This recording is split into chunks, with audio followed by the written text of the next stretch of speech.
Next up on the effects menu, we've got the flange and wah-wah effects.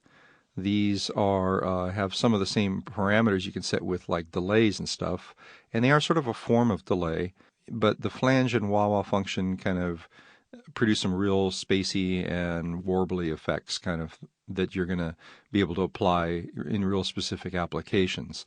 And they're a little bit funky out there, but they have their use. Let's take a look. Okay, so we've got our song here open. And we're going to go ahead up to the effects menu and go to the Flange-Wah-Wah. And the first thing you see here is that you have really kind of three effects here that you have control over. You have flanging, you have phasing, and you have the wah-wah effect. And you notice that if you're flanging, you really just have the dry and wet controls, which are, again, the mixing of your non-affected signal with the affected signal. And you have a rate and a depth.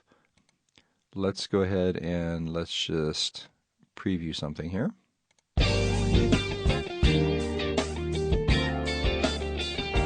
So if I take the rate way down, it's very subtle effect. Take the rate way up and it's much more warbly.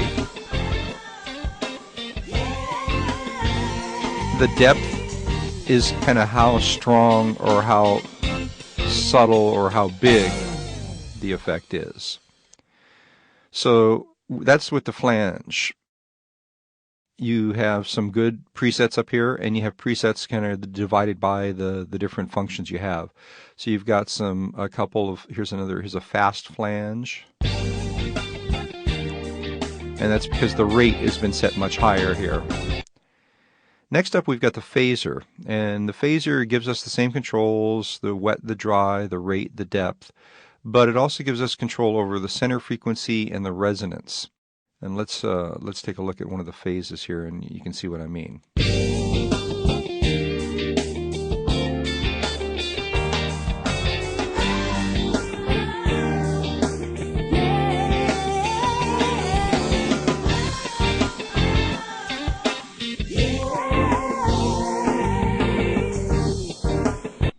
So what it's doing is it's affecting much more of the tonal range and the signal range of your file, and it gives you actually some kind of pseudo panning effects, so you can kind of move the sound around, and that's what the phase is really doing, is it's moving around.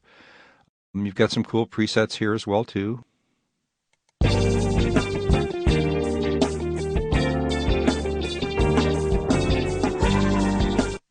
And then lastly, you've got the wah-wah effect. And the wah-wah effect is kind of pretty much, if you're familiar with guitar effects pedals, it's like a wah pedal on a guitar effects pedal, which is basically allowing you to sweep a tonal range. And you've got, you've got the same controls here, but the wah is just going to look different in terms of the way the presets are. Let's look at one of the wahs here.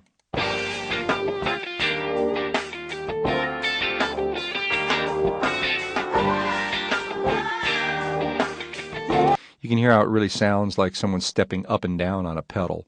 And you've got the different presets give different ranges of sweep. Depending on the brand, for example, of wah-wah pedal, if you're a guitarist, you know that certain brands have a much larger sweep range and a much larger tonal range. And you kind of get that here with these presets, and you can hear some of the differences.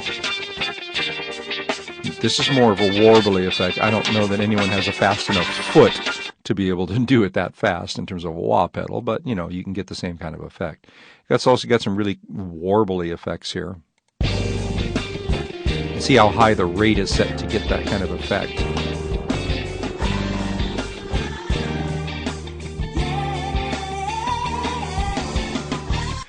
To be honest with you, I've actually used a couple of these presets, especially the warble and some of the phase ones on vocals and other things, some solo instrument pieces, just to get that exact effect applied to the vocal or to the instrument.